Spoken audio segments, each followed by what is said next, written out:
ओम नमो आदि सत्य नमो आदेश नवनाथ गुरु जी को राधे जय माता भगवती भारत सकल जगत स्वरूप हर हर महादेव शिव शंभो। जितने भी साधक है साध्वी हैं भारत के, मैं उनसे कहना चाहूंगा, अगर आपकी सवारी सच्ची है और आपके गुरु अच्छे हैं और आपके गुरु को हर प्रकार की सिद्धियां प्राप्त है और हर प्रकार की दिव्य शक्तियों से बात कर सकते हैं, उन्हें देख सकते हैं, बोल सकते हैं, तो अच्छी बात है। और दिव्य शक्ति, दिव्य सवारी किस प्रकार की होती है, किस प्रकार से वो आते हैं शरीर में, उसके बारे में आपको बताऊंगा। काल भैरव की सवारी, काल भैरव की सच्ची सवारी होगी किसी साधक की, तो जब पहली बार वो दिव्य शक्ति हो या दिव्य सवारी जब आती है, तब वो बहुत प्रचंड और शक्तिशाली ऊर्जा रहती, बहुत ही भयंकर। तो इंसानी शरीर जल्दी से वो ऊर्जा ग्रहण नहीं कर सकता, क्योंकि उससे शरीर फट जाता है। कभी कभी जो अपना हार्ट यानी दिल होता है वो भी फट जाता है, क्योंकि वो ऊर्जा ग्रहण नहीं कर सकता। तब गुरु क्या करते हैं, जिन गुरुओं को शक्तियां प्राप्त होती है, सिद्धियां प्राप्त होती है, तब अगर कोई साधक ऐसा हो कि उसे ऊर्जा ग्रहण नहीं कर सकता, तब उसे गुरु आदेश दिव्य शक्ति को ऐसे देते हैं कि वो सूक्ष्म रूप से उसके शरीर में चले जाते हैं, जिससे वो दिव्य शक्ति जब उसके शरीर में एक बार उतरती है तो जोर से कूदती है उसके शरीर में। वो शरीर उसके शरीर में जाने के बाद एक जोर का उसे झटका बैठता है, और अगर वो बैठा हो तो ऊपर उड़ जाता है, फटाक से 2-3 फुट उड़कर ऐसा गिर जाता है वो। फिर गिरने के बाद फिर गुरु क्या करता है, उस दिव्य शक्ति की ऊर्जा को थोड़ा कम करता है, क्योंकि साधक के शरीर में पूरे तरीके से उन दिव्य शक्ति को विराजमान करना है, उसके वजह से। तब क्या करते हैं, दिव्य शक्ति को गुरु आदेश देते हैं और दिव्य शक्ति मूर्छित अवस्था में लेकर जाती है उस साधक को। मूर्छित अवस्था, उसे ध्यान की अवस्था भी कह सकते हैं, या उसे साइंस के भाषा में कहे गए तो साइंस के भाषा में उसे कोमा कह सकते हैं, और हमारे इसमें समाधि स्थिति कहते हैं, और उसे मूर्छित अवस्था भी कहते हैं।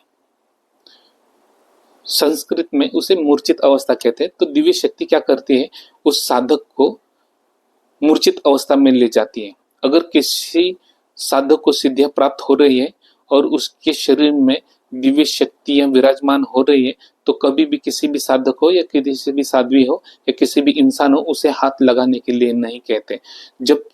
जब ओरिजिनल दिव्य शक्ति शरीर में उतरती है, तब किसी को हाथ लगाना नहीं चाहिए, और गुरु क्या आदेश देते हैं कि कोई भी उसे हाथ नहीं लगाएगा। उस वक्त उसे गुरु भी हाथ नहीं लगाते, क्योंकि उस साधक को परिपूरा गुरु को ज्ञान देना होता है और दिव्य शक्ति उसको विराजमान करके देना होता है। तब क्या करते हैं गुरु, उस दिव्य शक्ति को आदेश देते हैं और दिव्य शक्ति उसको मूर्छित अवस्था में लेकर जाते हैं, और उस दिव्य शक्ति को कहते हैं कि आपको इस साधक को पूरी शक्तियां प्रदान करनी, हर प्रकार का आपको ज्ञान देना है, हर प्रकार की उसे सिद्धियां प्राप्त करके देना है, इस साधक के साथ आपको रहना है। उस वक्त शिष्य को पता नहीं चलता, दिव्य शक्ति और गुरु मूर्छित अवस्था में बात एक दूसरे से करते हैं, ठीक है। तो उस दौरान गुरु क्या करते हैं, उस दिव्य शक्ति को आदेश देते हैं। किस प्रकार देते हैं, आप इस वीडियो में खुद देख लेना। और ये जो लैंग्वेज है, ये महाराष्ट्रियन लैंग्वेज है। अगर आपको समझ में आता है तो आप समझ लीजिएगा, ठीक है। और गुरु उसमें कैसे आज्ञा देते हैं आप खुद देखिए, और किस तरीके से दिव्य सवारी आने के बाद मूर्छित अवस्था में जाते वो भी देख लीजिए, और कैसे होती है दिव्य शक्ति और दिव्य सवारियां वो भी देखना है आपको।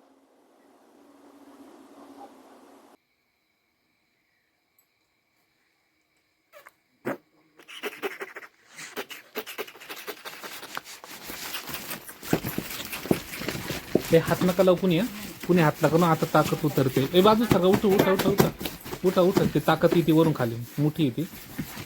उठा उठा उठा, हां बस. देऊ देऊ देऊ देऊ देऊ देऊ देऊ. हात नका लावू तुम्ही कुणी, फक्त काय ते फक्त आहे ना उतर दे शरीरामध्ये, उतर दे. बस बस बस बस. ते काढू बस.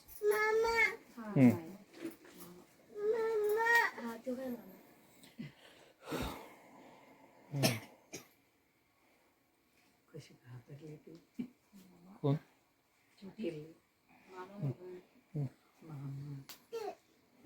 ठीक आहे. पूर्णपणे सर्व ज्ञान व्यवस्थित द्यायचं. ठीक आहे. सूक्ष्म रूपामध्ये त्याला ज्ञान द्या. ठीक आहे, चालेल.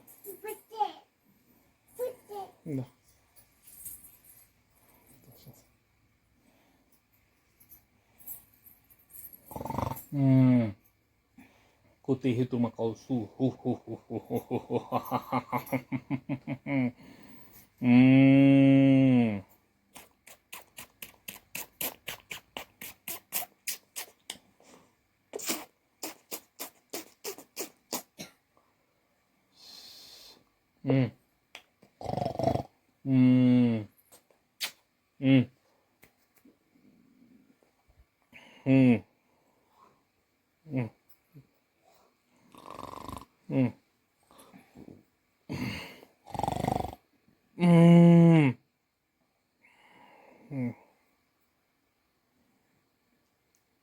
ठीक.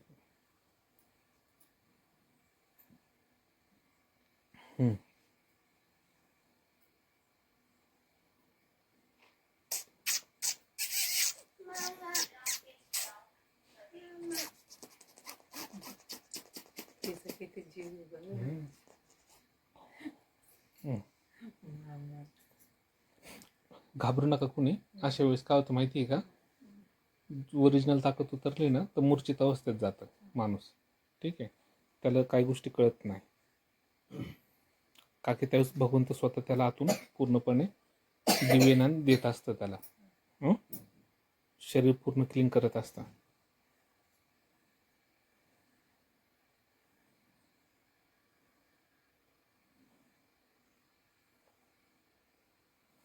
आता असंच राहू दे, ते जागो करायचं नाही त्यांना. ठीक है, वो तो आपने देख लिया शक्ति कैसे आई, क्या हुआ क्या नहीं।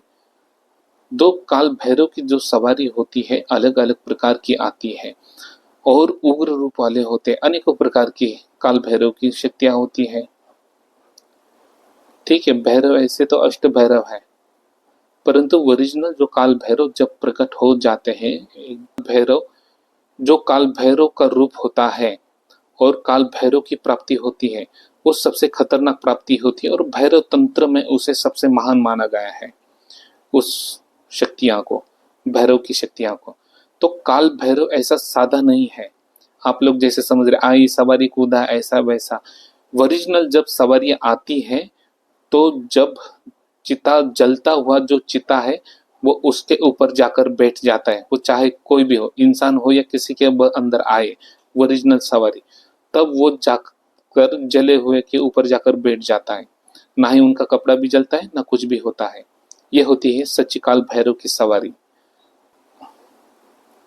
बस इतना ही कहकर मैं आदेश लेना चाहूंगा। ओम नमो आदि सत्य नमो आदेश नवनाथ गुरु को राधे। जय माता भगवती भारत सकल जगत स्वरूप हर हर महादेव शिव शंभो।